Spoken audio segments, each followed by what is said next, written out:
Desa Widoro Payung itu secara harfiah, secara maknawiah itu berasal dari dua kata, Widoro dan Payung. Widoro itu sendiri merupakan nama tumbuhan yang kalau orang Madura, orang Jawa bilang Widoro, dalam bahasa Indonesia itu bidara, pohon bidara.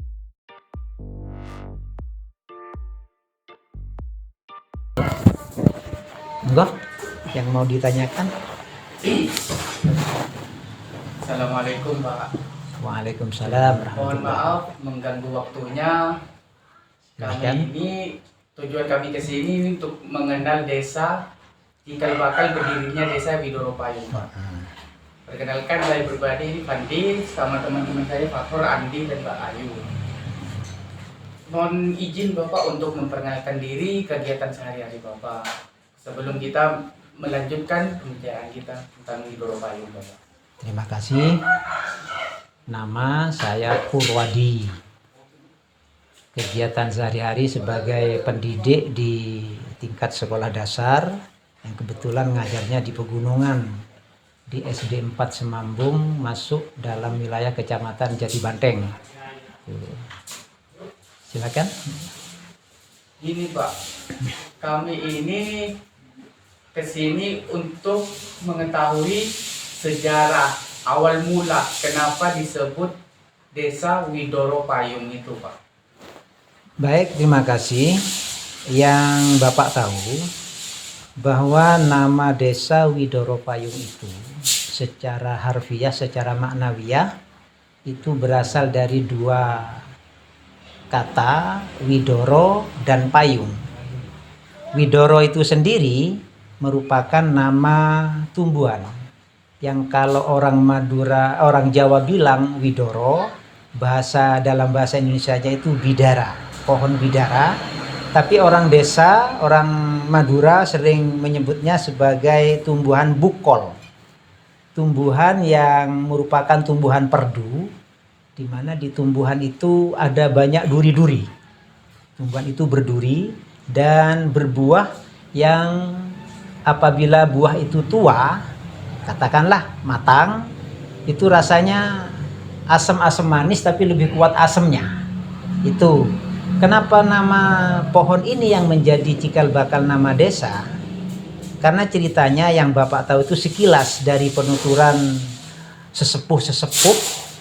Ini cuma berdasar pada tutur tinular, tutur pinutur dari pinisepuh pada generasi berikutnya. Sehingga sampai pada kita, itu yang saya tahu, pohon bidara ini terdapat di lokasi hutan yang sebelum jadi desa Widoro Payung itu berupa hutan lebat. Nah, ada sebuah pohon, ya pohon bidara ini ternyata yang dijadikan tempat ngumpul oleh para pembabat. Karena pohon bukol yang saat ini kita tahu itu hanya berbentuk perdu, pada saat itu mungkin karena lokasi itu berupa hutan lebat, itu berbentuk tumbuhan yang cukup rindang untuk seperti dibuat tempat payung, ya? Bentuknya seperti payung itu, sehingga digunakan oleh para pembabat itu untuk tempat berteduh ketika istirahat itu. Sehingga ketika desa ini pemukiman yang akhirnya menjadi desa ini diberi nama, kesepakatan para pembabat itu mengambil nama pohon bidara yang bentuknya menyerupai payung itu, digabungkan menjadi Widoro Payung. Itu Itu sejak tahun berapa sih Pak? Para pembabat atau sesepuh itu datang ke suatu hutan itu Pak, yang ada pohon widoronya Pak. Sebenarnya begini, tahun pastinya Bapak tidak mendapatkan referensi untuk itu, tidak mendapatkan narasumber karena terlalu lama terputus antara narasumber yang bisa ditanyakan tahun kapan itu. Tetapi pastinya desa Widoro Payung itu dibabat setelah Besuki sebagai pemukiman yang lebih awal dibabat itu sudah menjadi pemukiman yang permanen, sudah tertata pemerintahannya, dan orang-orang yang menjadi punggawa di Kadipaten Besuki itu, di pemerintahan Besuki itu, rata-rata mereka itu kalangan bangsawan dari Sumenep, dari Pamekasan. Dua daerah inilah yang akhirnya hijrah ke Besuki, yang katanya ini merupakan akibat dari masa paceklik, masa sulit yang terjadi di Madura, sehingga membuka lahan di Besuki itu. Nah, tahun itu kita tidak tahu, tapi di YouTube atau di konten-konten Facebook itu ada babat Besuki, itu bisa ditelusuri di sana. Pastinya Besuki itu Widoro Payung itu terbentuk, terbabat atau dibuka untuk lahan pemukiman setelah Besuki eksis sebagai pemukiman yang sudah tertata pemerintahannya itu. Jadi prakira tahunnya belum bisa Bapak sebutkan, belum memastikan. Tapi pastinya kalau menurut menurut generasi yang tahu betul pemerintahan kepala desa di zaman pendudukan Belanda, kira-kira 1945 itu sudah kepala desa ketiga yang terlacak. Sebelumnya itu ada kepala desa lain yang durasinya itu kira-kiranya 1800-an. Itu hidupnya kepala desa, tapi Widoro Payung itu terbabat jauh sebelum itu. Kisarannya 1700-an. Berarti mengarah ke suatu kerajaan. Masih ketika terbabat, ya. Terbabat itu masih sistem pemerintahan kerajaan. Ya. Yang pengaruh kolonial sudah ada di sana, tetapi tatanan pemerintahannya masih kerajaan. Gitu. Berarti dulunya itu disebut adipati atau tetap kepala desa, Pak? Atau bupati?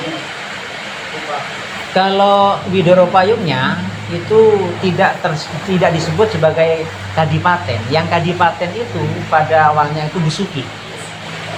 Kadipaten tertua untuk Situbondo itu Kadipaten Besuki memang. Gitu. Kemudian pada tahapan lebih lanjut, ketika Besuki itu dijadikan karisidenan oleh Belanda, maka kadipatennya berubah menjadi istilah kabupaten masa kolonial itu bergeser ke Panarukan kan? Ya. Panarukan kemudian jadi Situbondo. Jadi sebelum Situbondo Panarukan dulu. Panarukan desa tertua juga ya? Iya, termasuk kadipaten setelah Besuki. Setelah Besuki dijadikan karisidenan. Itu kalau itu ada di babat Situbondo itu. Jadi babat Situbondo itu terbentuknya Kabupaten Situbondo. Tetapi sebenarnya Kabupaten Situbondo itu terbentuk ketika Besuki jadi kadipaten. Asal Kabupaten Situbondo itu sebenarnya Kadipaten Besuki. Nah, kalau Widoro Payung itu bukan kadipaten tapi tingkat desa. Tapi dulu katanya itu bukan kepala desa istilahnya lah. Istilah yang dikenal sini pujuk, kibuyut. Jadi istilahnya pimpinan kibuyut gitu, pimpinan pujuk. Tuh yang pada awal Widoro Payung itu tertata pemerintahannya, pimpinan pertama di Widoro Payung itu namanya Pujuk Kambengan. Berasal dari kata apa itu? Maksudnya asal usulnya itu kok disebut Kambengan? Nah, itu sebenarnya ada di catatan saya. Pujuk Kambengan itu nama aslinya, kalau tidak keliru, mudah-mudahan saya tidak keliru, menurut penuturan yang terakhir itu Muhammad Kasim, nama aslinya. Mendapat sebutan Pujuk Kambengan karena orang-orang dulu bukan sakti mandraguna. Beliau punya kelebihan bisa mengambang di atas air. Jadi dia bisa berjalan di atas air, katanya begitu. Karena punya kedikdayaan semacam itu, maka beliau disebut julukan Pujuk Kambang itu mengambang. Itu anggapannya pujuk yang tertua ya, Pak? Bukan pujuk tertua.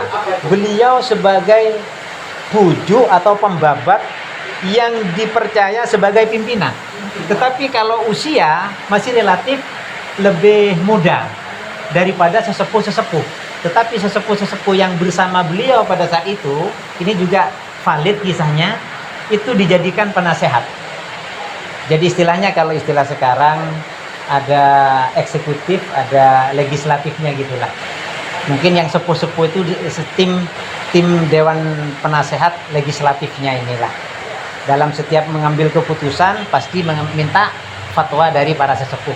Jadi Ki Buyut Kambengan ini beliau dipercaya sebagai pimpinan eksekutif lah, seperti itu. Dan beliau sendiri yang menyebut desa ini Widoro Payung ya Pak. Nah, kalau penyebutan desa Widoro Payung hasil kesepakatan. Hasil kesepakatan